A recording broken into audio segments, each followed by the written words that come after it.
What's up, folks? It's Smallwood Worldwide, back again with another video. Today, we're back with our TakeOff Sports Talk segment. Let's show some love to the Goodman brothers. We got Aji, we got T, we got Greg Goody, and again, Smallwood Worldwide. Welcome to our Hall of Fame episode. So, when we talk about Hall of Fame, we usually talk about the best in the field, the best of their craft, and usually they are inducted in the Hall of Fame. But today, I want to take a little bit different of a look at that. What about the folks who may deserve to be Hall of Fame but aren't in there? Or folks who are just Hall of Fame to you? So with that, I'm going to kick off with our first topic here. Top 5 Black Hall of Fame quarterbacks in the NFL. What do they mean to you? Who are in your top 5? I'll even allow you to throw in an honorable mention. You know what? Aj, kick us off. Let's go. Oh, great. All right. So I got 2 outside looking in. So, I got Joe Burrow. And then I was playing. You know what? That almost counts. Like it's real close. And then I got real close. I got Willie Beeman. That's it. But no, so when I was thinking back on it, I was thinking about like top 5 Black quarterbacks in my opinion. There were some hard cuts to make, but I'm gonna do everybody a favor. I'm gonna go in order from my 5 down to my 1. My number 5, and he's on this list. He should be higher in terms of the way that I view him, but he's number 5 as far as I think just like the best Black quarterback that's ever played the game, Michael Vick. I got Vick on there. He changed the game. He was a monster, and anybody who's ever played Madden 2004 knows all about it. Number 4, all time on my list, Russell Wilson. You can feel how you want. You can call him a cornball, but man, that dude was a baller. And it was the most satisfying Super Bowl I've ever watched was when the Seattle Seahawks beat the brakes off of the Sheriff. Omaha. Yeah, I knew that game was over as soon as Cam Chancellor hit old buddy Wes Welker going across the middle. I was like, Godson across the belly. We lost already. That's why it was over. I was like, that was 2 minutes in. It was over. Shout out to Cam Chancellor. Number 3, Randall Cunningham. By all stretch of the imagination, could have been lower, could have been higher. But the reason why I put Randall at 3 is because, to me, he was all the things that they said the Black quarterbacks were. He was real athletic and this and that. But as he got older, you saw that he was just a superb, supreme quarterback. What an arm. Great arm. Mm-hmm. Randall Cunningham was just that deal all the way. My number 2, someone who I almost omitted. After I made my list, I was like, stop yourself. Who are you missing? Somebody is missing here. And it became as clear as day. And it was somebody who I had completely forgotten about because he's so good. He almost transcends color. He's like Obama if you voted for him a 3rd time. Patrick Mahomes. I got Patrick Mahomes as my number 2 Black quarterback of all time already. Soon to probably be number 1, but it's what it is. And my number 1 Black QB of all time, the jersey I can't wait to buy. In both colors, folks. Warren Moon. It's my guy, man. The Oilers, Warren Moon. He's the best out, man. He's that deal. His head was shaped like a moon, but that's neither here nor there. Still that guy. And that is my top 5 quarterbacks from the streets where I come from, suckers. Yes. Nice. I'm going to get on in there and I'm going to throw it to T, right? So that's a nice list. I assume some of the names we have are going to overlap a bit, right? So can't help but of course, I'm going to start with my number 5, right? Rodney Peete. So Rodney Peete from USC had a great career in the NFL, real accurate, a real reliable, real dependable QB. He was one of the first QBs I looked at. I was like, you know what? He's good.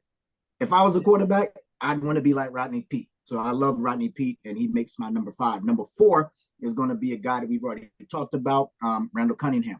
I grew up watching Randall Cunningham kick punts, take off running, could air it out with the best of them. I just thought that, and he had a cool haircut at the time because that's the haircut that I had. He was somebody that you looked at if you were Black and you saw a Black QB.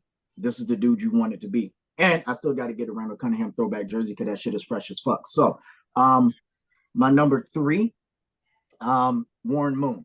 It was tough not to place him higher because his success and what he had to go through to get to the league. Because if I'm not mistaken, I think he went to the Canadian Football League to kind of prove his point. Won a little bit. Yeah. Yeah. I was about to say won just a little bit. 1, 2, 3, 4, 5 times. Booker T style. Yeah, that Kobe Bryant in that joint. Oh yeah, that one too. I always forgot about that. Yeah, the thing is for me is that Warren Moon, he represents everything you want any quarterback to be. Super accurate, was a winner.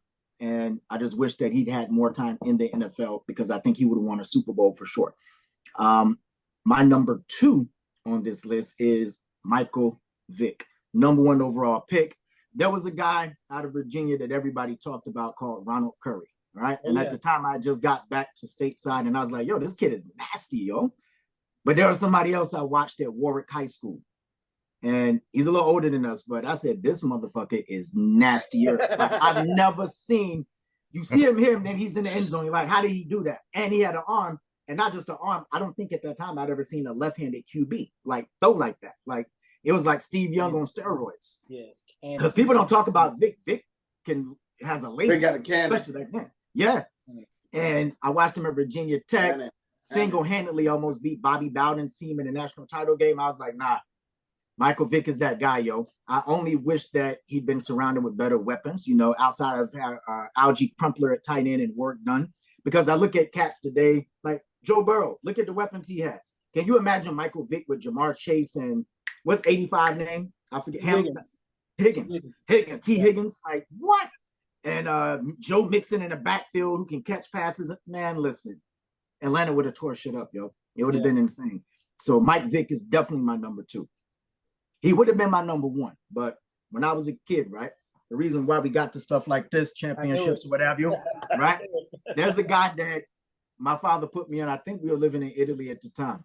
Doug Williams, Dougie Fresh, 1982 MVP for the Tampa Bay Buccaneers, right? Was lowest paid in the league at the time, number 42 out of 43. He went on to become the Washington, then at the time, Redskins. For all the folks who are Commanders fans, we were the Redskins originally. And so what happened is he put a beat down on Denver that was unexpected, I guess, to commentators until you get older and realize they were crafting the narrative because, you know, John Elway was cold. Yeah. But Doug Williams said, this is my day. 42-10, 35 unanswered points. I mean, they beat the spit out of them. And he had Super Bowl records that just stood for years. Yeah. And it took years for them to be broken. And decades even. Decades even. I'm sorry. I was wanting to snack and push that shit real quick. I'm sorry. But what broke my heart about it was that after everything he did in that Super Bowl, I've never to this day, except for maybe 1 or 2, seen a performance that cold from a quarterback in the Super Bowl. And they were going to cut him. He had to retire the next year. They're going to make him fight for his job after doing that. So it's just Doug Williams. He represents everything to me, you know, when I look at that, because he was the first that I saw that was successful at the apex of what you join the game for, which is to win a Super Bowl. So with that, that's my top 5. I would throw a couple honorable mentions in there. Shout out to Donovan McNabb, who did a lot of winning in Philly for sure. Yeah.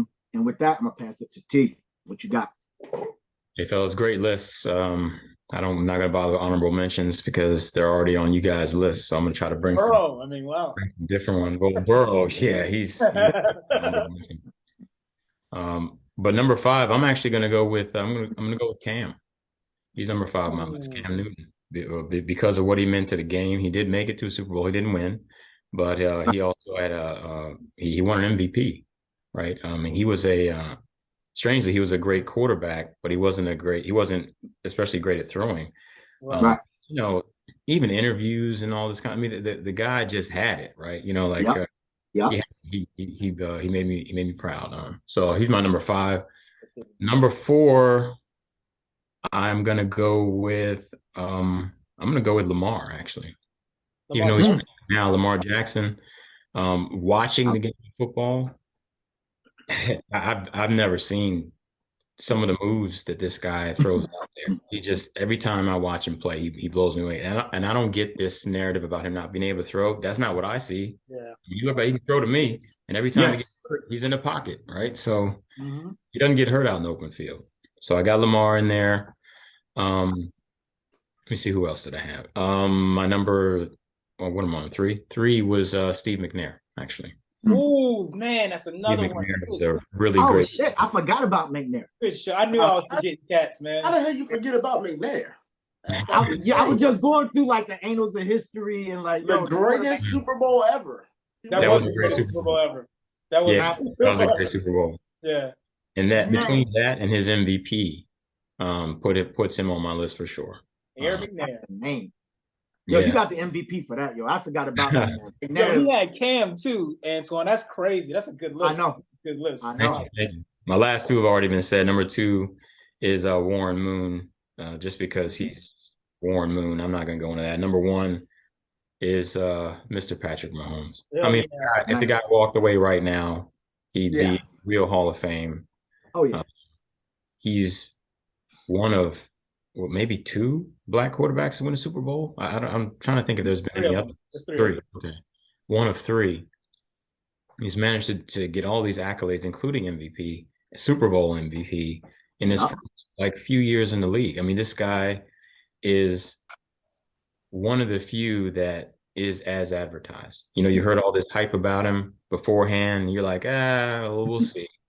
And then when you see, you're like, good God, man, how can somebody be this good? Even, and in my respect for him, elevated to another stratosphere in a loss. That's the one.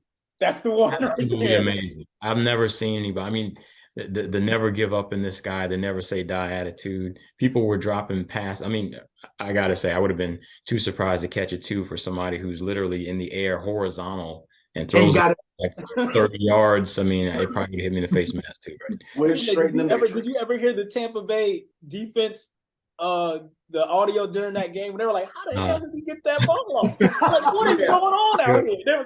They were in awe. They were like, this guy, man. They were winning the game by like 20 points. They were like, this dude, man. I'll tell you, if they hadn't replayed that play, I would have questioned what I actually saw. Because I was like, there's no way that I just saw. Yeah. And then it looked like a glitch. It was amazing. And it happened. And you were like, did my TV mess up? Nope. Yeah. So nasty, man. He was so nasty. If he had an offensive line, because the offensive line was all banged up for the Super Bowl. None of them they weren't ready.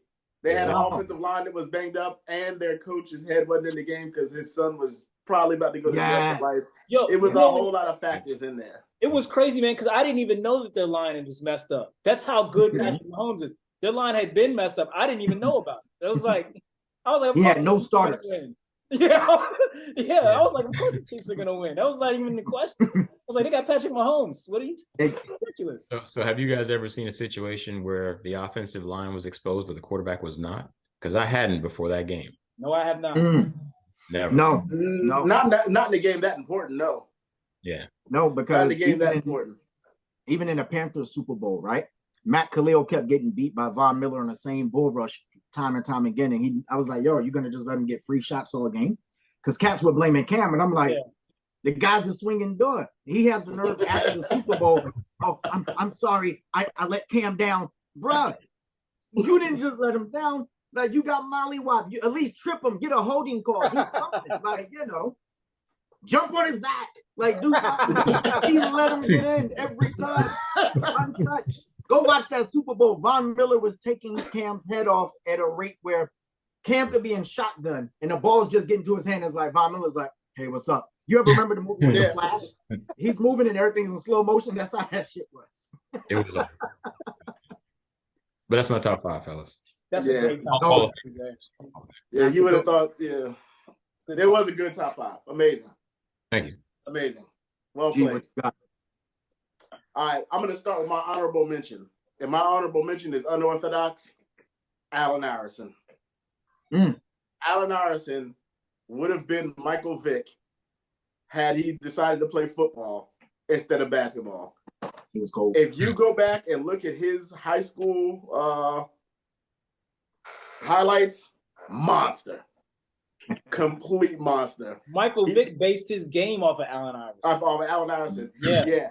I'm telling you right now, it was pure child's play. And not only was A.K.A. an amazing quarterback, he also probably could have made it playing cornerback too.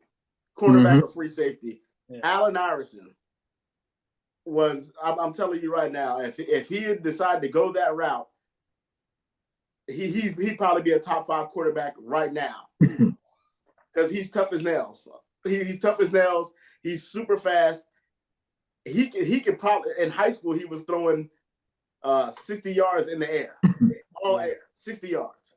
I mean, he's just he might be the greatest small athlete ever on the planet. So that is my honorable mention. Number 5, Doug Williams. And the only reason he's number 5 is because he did not really have a stellar NFL career, but he was stellar when it counted the most.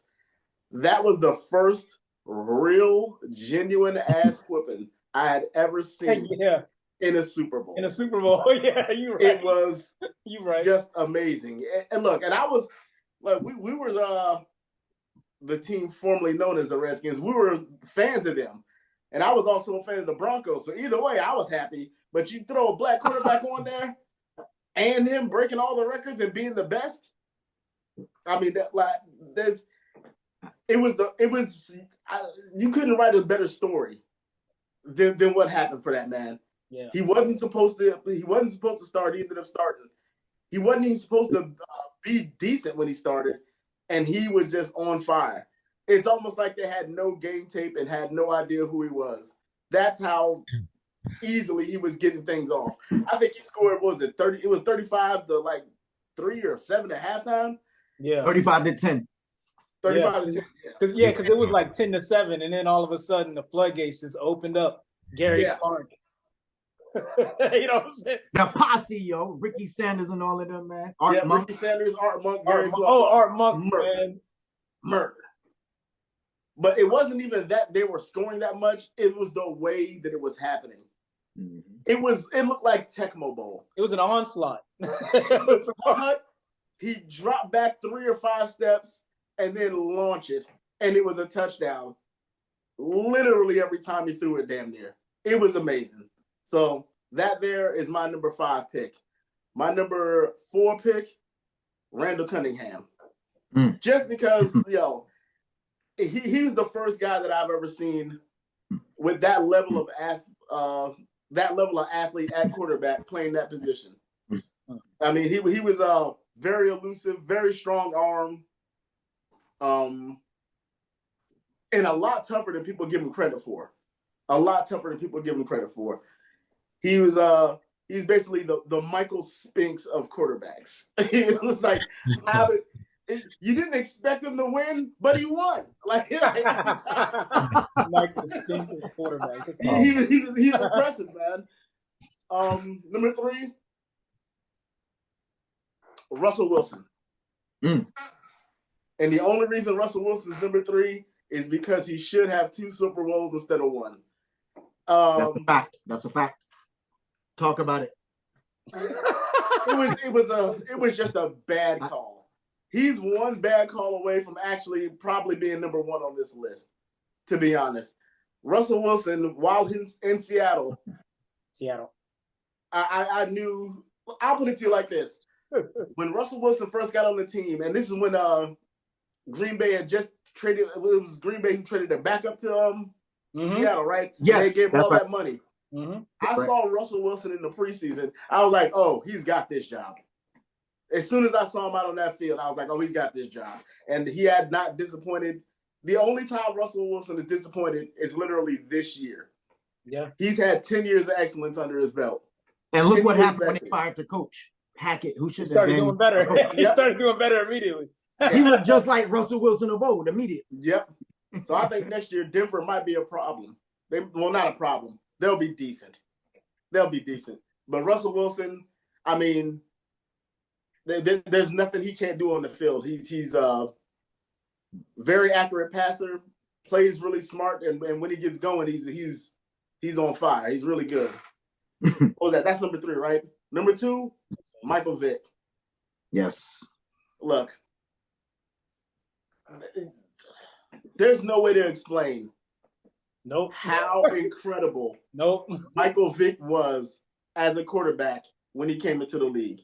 The only person I can compare Michael Vick to isn't even a quarterback. It's Barry Sanders. That's the only person I can compare Michael Vick to.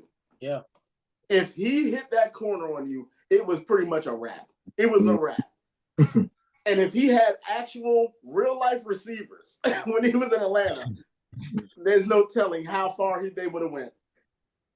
And not to mention this, and this is the other part that puts Michael Vick a step above everyone else for me. The man played, got in trouble, went to jail, came back better. When he was on the Eagles, that was the best version of Michael Vick. He did a bid and came back better. He's the Muhammad Ali of Hut. He came back and he was on the Eagles. I mean, if not for all the concussions, who knows how good his career would have been. If not for Riley Cooper not fighting for that pass in Green Bay in the end zone, right? Because the only time Riley Cooper's fighting is if there's a bunch of black dudes at a country concert. Let's get that out. I know. Yeah. Let me just say this one thing. Let me just interject really, really fast.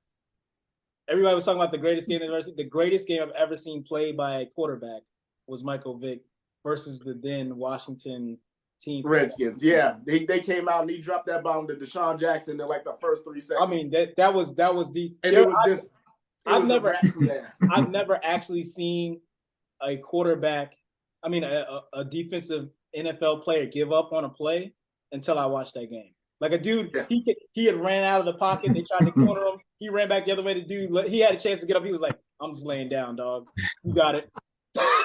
He was like, "You got it." He took their will, and that was the third quarter. He wasn't tired. He was just like, "You got it. This is cool." Yeah. So he snatched their heart out early. That game was over. I just wanted to make that point because that was insane. That game was over in the first 10 seconds. Yeah. And the best black quarterback of all time, Patrick Mahomes, by a landslide. And the reason I say that is because right now, Patrick Mahomes might be the best quarterback of all time, period. Yeah. I've never seen anyone with more weapons, more accuracy, more trickery than this and dude. one football, yo. Yeah, it's and one football. It is. And he's out here Magic Johnsoning passes in the NFL. Yo, I was just about to say that. You're not supposed to do look away 20-yard passes. That's on target. Of course on target. As a cornerback, what do you do in that situation? That's an impossible situation for any cornerback, safety, anything. You have no way to read and gauge where this guy is going. Not to mention, it doesn't, like, if you give him 3 to 5 seconds and the game's on the line, you should just go ahead and pack up your stuff and take that L. Like, he's the great, he might be, at the end of his career, the greatest clutch quarterback ever. He never folds in the clutch. He can make literally all the throws and throws that you have never seen. So not only can he do all the throws, he's doing new throws that people just ain't been up on. Like, other people are starting to try and like do this stuff, and it's not going to work out the same. No, he went in 13 seconds down the field last year on Buffalo that thought they had punched their ticket forward, broke their hearts, destroyed them in overtime, and then the league was like, Josh Allen should have had a chance. We need to change the rules again. I'm like, that's how great he is. Yeah. 13 seconds. Once they start changing the rules for you, then you know you're a problem. And that's only happened to very few people in any sport. It's like that puts him on a Wilt Chamberlain, Allen Iverson level of this isn't fair. You know what I'm saying? Yeah. And he's not, like I said, I don't know anyone who's more accurate, stronger arm, and better at what I can assume is reading the defense, because there's no way he should be able to not be able to look at his receivers and still throw it to them accurately. He knows where every piece on the field is with a snapshot. He's the best. He's by far at that position the best quarterback I've ever seen. He's the best. Like, and he proved that this year too. Because he proved that this year too, everything you're saying, because they took away Cheetah, and sent them to South Beach. And they were like, oh, the offense is going to sputter. It won't do this. Mahomes said, watch me. Nope. All he said was, hey, fantasy players, don't be upset. It's going to be a different guy every week. And you know what? It's been a different guy every week. He's remarkable. Like, there's nothing he can't do. No. Like, even the so-called GOAT, Tom Brady can't run. Patrick Mahomes can get out there and run if he needs to. He can. Tom Brady can't look at you and throw the ball 50 miles an hour, 50 yards the other way on target for a touchdown. He can't do it. Peyton Manning can't do it. Brett Favre just looked like he was looking the other way when he threw most passes.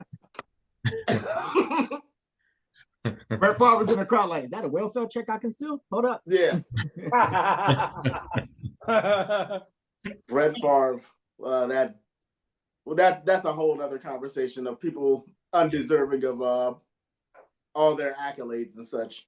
In my opinion, he's the most overrated quarterback ever.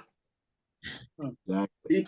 He literally played for 20 years straight and got one Super Bowl. Well, I know one team he wasn't going to play for. He wasn't going to play for the Browns. Anybody? Anybody? Okay. He just steal from him. But anyway. Interception. But nice. That rounds out our top five. Easily the best. Like I said, he might be the best quarterback ever. When it's all said and done, this man has started his NFL career with two AFC championships and a Super Bowl. He's never not been in the AFC championship game as a starter. It's never happened. I don't think it's going to happen now either, but it's going to be tough. It surely won't. In fact, I'm pretty sure he's going to the Super Bowl. If he's healthy, I think he's going to be in San Francisco or the Bengals in San Francisco. He can't beat Joe Burrow for some reason. That's what I was going to say. That one's tough. Yeah, everyone else is in trouble. Outside looking in. How about that? Look at him. But yeah, that's our topic for the Hall of Fame, right? Yeah, and I still don't understand how people have been disrespectful to this man, like in the preseasons and all that stuff with these rankings. Putting Justin Herbert, he's better. Get out of here. And that's not a disrespect to Justin Herbert, but he's not. Sounds disrespectful, but I mean, keep going. It was 27-0 last time I looked, and I don't think it's baby. It's not Brandon Staley, apparently. It's not Herbert, right? Because if Herbert was Cam Newton and blew that lead, I'm pretty sure they would have had something to say about it. But that's just me. I don't know. If Herbert was black, he'd be looking for another job right now. Exactly. If Herbert was black, the coaching staff would have punctured his lung when they were trying to give him a shot. Like they did with Tyrod. Hey, before you go in real quick, let's take a look at you. You're having black bones. I can't tell what the. I got one more honorable mention, and that's it's an unpopular honorable mention at this time, but he's still an amazing quarterback, Deshaun Watson. Despite his actions off the field, if we're keeping it all on the field, he's on his way to being a Hall of Famer. He's really great, really great. I mean, you can tell from this year because he hadn't played for a year and a half, but next year I'm sure he's going to be right back to being Deshaun Watson. He looked good in the last couple. On the field, I hope that's the case. Off the field, maybe he gets some help, therapy of such. But on the field, he's an amazing guy. So many things I can say about that, but we're going to leave that alone. But that wraps up our Hall of Fame black quarterback topic. You don't know some of these players, go check out their highlights because everybody we mentioned, Hall of Fame for sure. Now, when we talk about Hall of Fame, not everybody is Hall of Fame for certain. This next guy that we're going to talk about, Eli Manning. Is he Hall of Fame? 2 Super Bowl wins, but at the same time, he has a 118 and 118 lifetime record. He owns all the passing records, right, for the New York Giants, touchdown, yard, etc., right? But in the regular season, he's so-so. But when the playoffs come, he's the Terminator. Listen, T, let's start with you. Is Eli Manning a Hall of Famer? Man, I got to tell you guys, this is a really tough one for me. For years, I've been hating on Eli Manning. The regular guy look, the whole thing, the clumsy bowling shirts, all of it. Now, when I'm thinking about it now, and I'm thinking about what makes somebody worthy of it. So in my mind, Hall of Famers, like you can't tell the story of the NFL without these guys, right? And where do you make your bones? Where do you make your claim to be in the Hall of Fame? You do it in the postseason. I mean, I know Eli is, I don't know how many times he's led the league in interceptions, and he's been, not Mr. Irrelevant, but Mr. Straight down the middle, mediocre, standard, average, whatever you want to call him, is what he's been in the regular season plenty of times. Oh, yeah. Somehow, when it's all on the line, he manages to, I don't know if he's digging deep or he's just doing what he's, maybe he's finally put it all together. I don't know what it is, but he somehow finds a way to win. Now, I will say this. The only reason why, I can't believe I'm saying this, why I'm going to tip him in is because of who he won those 2 Super Bowls against. Exactly. If it had been anybody other than Brady, I would still cast him aside, but I can't believe it. I'm going to give him the nod. I can't believe I'm hearing myself say it, but I'm going to give him the nod. Right. Nice. I'm going to jump in and I'm going to be quick, right? What do you play the game for? Super Bowls, allegedly. We know some people play for money, but we're not talking about them, right? Right. The byproduct of things. You play to win. Eli Manning in the playoffs became Peyton Manning, right? So Peyton Manning, while he's considered widely the greatest regular season quarterback, in the playoffs, he became turnover prone, all those other things. His brother Eli, I don't know if he drained his powers or whatever, but he get in the playoffs and he just started making throws that he never made all season.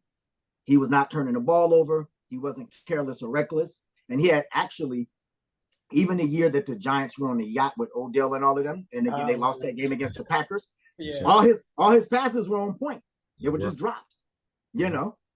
He showed up. They didn't. But in those 2 Super Bowls in 2007, he stopped a perfect Patriots team that I was damn sure was about to go undefeated and be the only the second team ever next to the Dolphins in being undefeated. I didn't see a way for the Giants to win, but I was rooting for them because I can never root from anything from Boston. But that's another subject for another day. So when Eli beat them, I was like, oh, he's in. He beat potentially one of the greatest teams of all time. They had Randy Moss. Okay. Brady was always given a nice stable of receivers here. And they still found a way to win. Shout out to Strahan and Justin Tuck and everybody else that participated there. But Eli was cold in that game.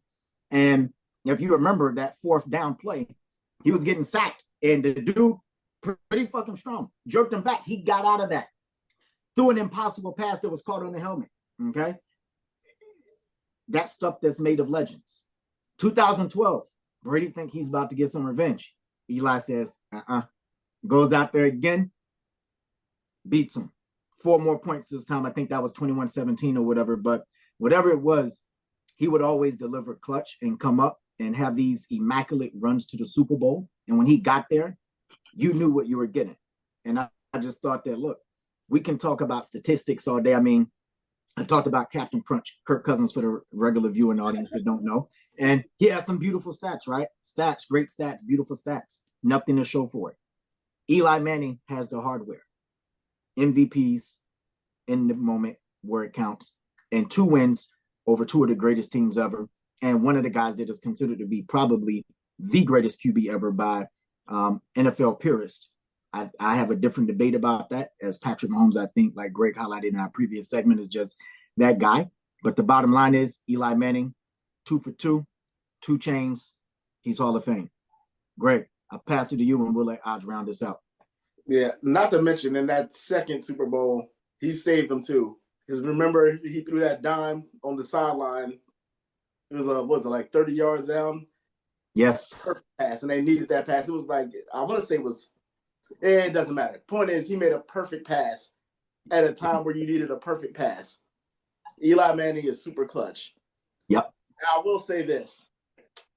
Eli Manning is not a first ballot Hall of Famer. Like, he's going to have to wait. He may have to wait 10, 15 years. But he should be in there. And the reason I say that is because they've let in worse. Yes. Joe Namath is in there. What? Joe Namath. Willie Joe Namath, baby. Fur coat. Joe Namath is in is because he talked shit and he was a cool dude. That's the reason Joe Namath is in. That's a different. It was a different era, yo. Don't do that to Joe Namath, man. I like Joe Namath, but he's got one Super Bowl and he was an average quarterback at best.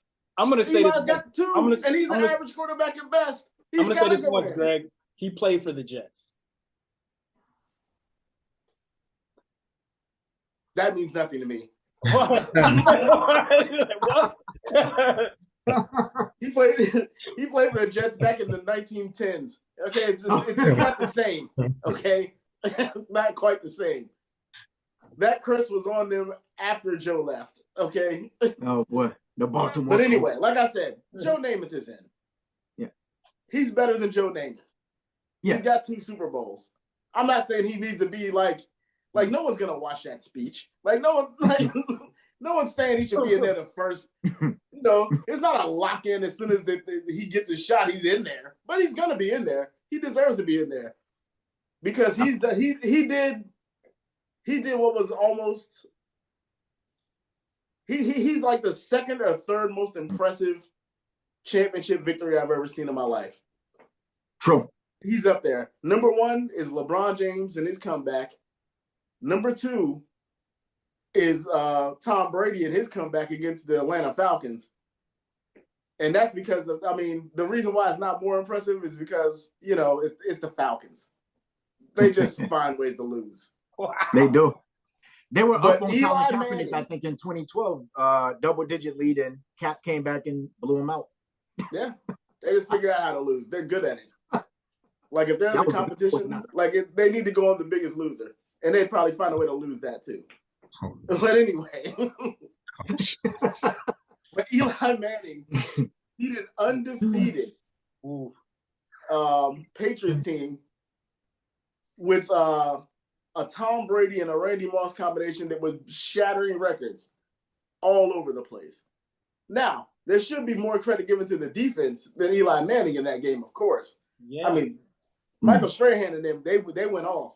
Yes. But when they needed that play, Eli came through.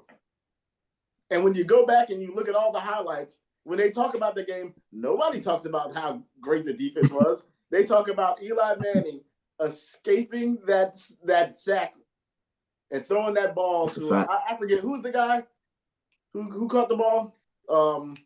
I forget his name. He's not in the league anymore, but I know you're talking about. Yeah, something with a T. Terrell? Yeah, something with a T. Was it Terrell? Something like that. I don't know. All I know is the dude had a... Yeah, I think it was Terrell. It's the helmet catch, Terrell. Yeah. Just the impossibility of that happening in that situation against that team. David Tyree. Tyree. Thank you, sir.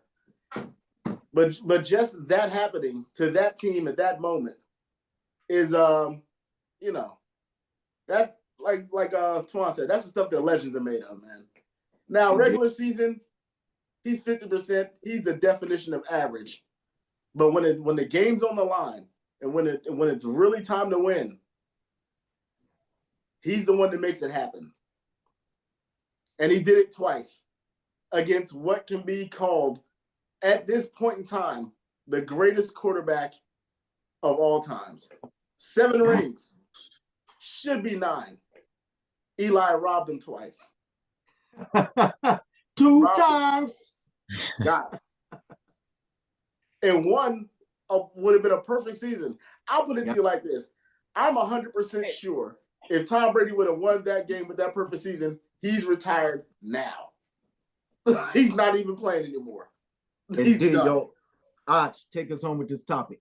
Hall of Fame or not? I can't sit back here and listen to this crap. I got 2 things to say, man. No way, no how. That's how the There's no way you can put that Goober in the Hall of Fame.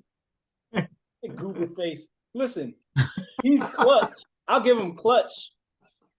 I'll give Gomer Paul or whatever that guy. I'll give him clutch. Yeah, he comes through in the clutch. You know why? Because he's not thinking. That's why. He's got the face of a person who doesn't think. That's why. He doesn't know the pressure's there because he's not thinking about it, because he doesn't think about anything. He's unconscious, though. He's a goober, man. He's in his own world. He does. It's like, it's the hey, it's the Super Bowl. He's like, oh, the cotton candy is really good here. That's the kind of person Eli is. That's what he is. Is he clutch? Yeah, I'll give him clutch. I'll give that. So wait a minute. Are you giving clutch. him marks down because he's cool under pressure? No, he's not cool under pressure. He doesn't know what pressure is. Yeah, that's called being cool under pressure, man. No, I'm saying that he's too stupid to understand that he's in a pressure situation. That's what I'm saying. He's like, wait a second, what you mean? This isn't week 3?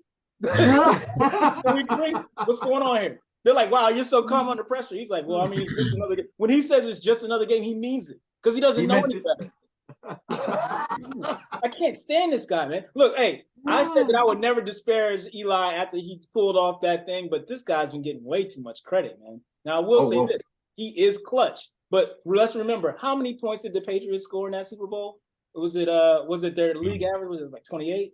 How many did that score? Oh, yeah, that's 14. Right. They scored 14 because Michael Strahan and Justin Tucker were out there getting the Brady with 4. That's why. That's why they won. You can talk about that stupid catch all you want. You can talk about all that stuff. Let me tell you something, brother. You know what I'm saying? Like, that's all I got to say about that. You know what I'm saying? I'm having a hard time keeping these Gators down. You understand? Nobody's debating that the defense didn't do an excellent job in that game. He's getting too much credit, just like anyone else. And the reason he's got all those records for the New York Giants because they don't even have a black quarterback. They've never had one. This is crap. Get him out of here, this goober. Oh, look, man. He was Mr. Consistency for a long time, too. He's Mr. Inconsistency. He's Mr. Inconsistency, which is why he's 500. He was consistently at work. He just wasn't performing well there most of the time. I mean, he started from 2004 to 2017, right? And he never missed a game due to injury, ever. So that's because he doesn't know what an injury is. He's not smart enough to know he's injured. Look. It's like, why is the leg dragging? I don't know. They're like, your socket's out of place. He's like, my socks are on. What do you mean? No, that's not what we're saying. In jest, I'm calling him stupid, but honestly, he's not a Hall of Fame. Long story short, he's not. He had great moments. He's there in the clutch. If I could trade anything that I do, like if we was in parallel tracks, if I had something where it was like I got the equivalent of a Super Bowl thing, I would love to perform like Eli Manning. But that's not gonna put my face on the wall in the plaque of whatever building I'm in.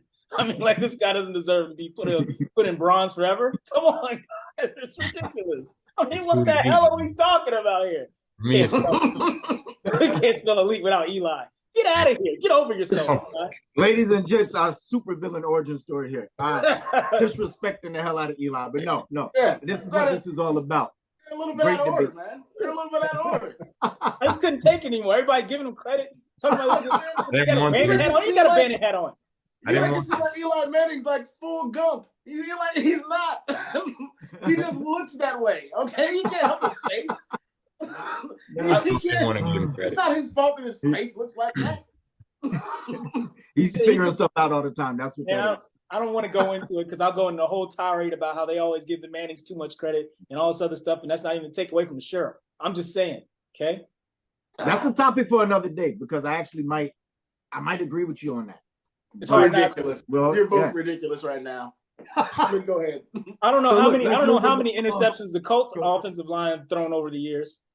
Jeez. In the playoffs especially. But yeah, we're going to go, right? Let's pivot here and wrap things up for today, right? So speaking of disrespect, why are so many people disrespectful to Hall of Fame players? Listen to this John Wall interview this week, and he disrespects probably or arguably the greatest player of all time next to Michael Jordan, LeBron James, saying that they would have beat him at a time where they'd already lost and have no chance in hell of beating him. Shannon Sharp attends a game in Laker Nation. How'd you feel about that? When Dylan Brooks flips him off, they have some words back and forth. The entire team proceeds to come over. And then the words are like, he's pedestrian, he's a blogger. This man is a Hall of Fame, arguably a top 5, top 3 tight end of all time, no matter where you have him on your list. But the disrespect flows. Why do people disrespect some of our greatest champions across the sports and other genres, right? But they never, ever disrespect one name, Michael Jeffrey Jordan. Now, I have a theory on that, but I'm going to let Greg go ahead and kick us off there. There's 2 names. What's the second name you got? Wayne Gretzky. Yeah. No one says anything bad about Wayne Gretzky because you can't say anything bad about Wayne Gretzky because he's got 9 MVPs. Joe Burrow outside looking in. Wow. Hey, why do you think? Just real because quick, why do you think that there's disrespect? You say it's fun? Yeah, it's fun. People are always talking shit about people that are better than them. I do it all the time. It's what you do. But how do they talk shit about everybody? But they mentioned Jordan, right? I've never heard any player past present be like, maybe Isaiah Thomas. I have Isaiah Thomas. I will. No, this is why they don't talk about Michael Jordan, because he'll be like, all right, let's roll him out. I got my shorts on right now. That's why they don't talk about Michael Jordan. I just saw something. He just had a camper at his thing or whatever. Dude had a Kobe Bryant jersey. He was like, yo, come on out here. Dude hits the first jumper, starts talking crazy, doesn't score the rest of the game. 50-something years old. He was like, who else wants some Adipo? Because he's Michael Jordan. He's got shorts on, right? He's got those damn sweaty, smelly ass UNC shorts right underneath whatever baggy jeans he's got on. He's just doing the same thing. Out of control, man. He's out of control. I seriously believe the same thing here, yo. And I keep it short. I just think that everybody else is a little bit too nice with it. Jordan, I think he's up in the suite with the Hornets, and he's like secretly dressed down under the suit or whatever he's wearing that day, the baggy jeans or what have you. And he'll like float down to the court, strip them off, and be like, yo, let's go right now, 1-on-1. Stop the game. We're going to get to it. Man. Cats fear the fact that MJ might actually embarrass them. You hear people talk about Michael Jordan, they're like, yo, it was like meeting God. And it's like nobody has ever publicly, outside of Isaiah Thomas, and I don't know if I would describe his as slander so much as it's like a personal beef, right? And rightfully so. Again, another topic for another day, but I've never heard open slander or open season on Jordan. It's just like he might pull up at your golf course. I seen him in the Bahamas. He made Brady like a point guard and was taking some younger cats to school. And I'm just like, yo, why try? Like, no. T, what you got for us? What do you think? So this was a two-parter then, right? The first one was they Hall of Famers. And why never Jordan? And why never Jordan? I really think the disrespect part, I think it's it's like a cultural, generational type thing, like the generation before, the Shannon Sharps and all those guys, when they were coming up, there wasn't any social media. There was, you were always taught to be respectful of your elders and things like that. So they were very careful about their words about the people that came before them. They're always respectful and everything, I think everybody still calls Bill Russell Mr. Russell, right? Or they did. Just out of respect. Shaquille O'Neal was, I don't know how much more he weighs than Bill Russell and how much more powerful he was, but he always called him Mr. Russell out of respect, right? So I think that the way kids or people are kind of raised now, they're like, famous athletes, or they're even out of middle school, and you've always got people kind of big up in you your whole life, and you're not really taught to respect your elders in the way that they were in previous generations. So I think that they don't really see them as Hall of Famers or elders or whatever. They see them as, your time has passed, man. It's my time now. So they're not as reverent about the accomplishments of the people that have been there before them. They're like, yeah, that's cool, man, but it's my time now. And I think part of the reason why they don't do it to Michael Jordan, number one, it ain't cool, right? I mean, there's nobody that does that and gets to stay cool, right? Everybody comes after you, including Mike. So nobody wants that either. No. There's been this kind of universal agreement that Michael Jordan kind of represents excellence. That's just what he represents. Whether you like as a person, it's what he represents. So what kind of fool you look like trying to dog excellence? I mean, that's what you aspire to be. So those are the reasons that I think. Yeah. Nice. I think that's a nice way to wrap up today's episode. No, wait a minute. The other thing, what are you gonna say about Mike though? Like, really, what can you say? He's got 6 rings. He's clearly the best. He His played on the sneakers are Wizards. hotter than everyone else. And he'll bust your ass. What are you gonna say about Mike? He got owns nothing. the Hornets and he played for the Wizards. I mean, there's stuff you could say if you really wanted to be a jerk. And although I had his cologne, what are you gonna say? That's the best. Look, Greg, None of that stuff is really personal.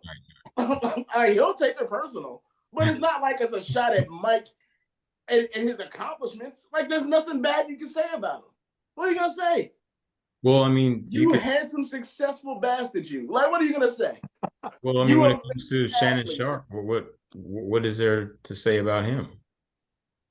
I mean, there's people better than Shannon Sharpe in his position on paper. You can still say that he's not the greatest at his sport and all that other stuff. Yeah, but that's not the kind of disrespect that's being thrown around, right? Like, true. You can still say that about Michael Jordan and have it be a valid argument. Yeah, but no one's going to agree with that argument. Nick Wright has tried for years. It's not happening. It's not happening. I know plenty of people who are taller who play in the post who agree with me who's the greatest player of all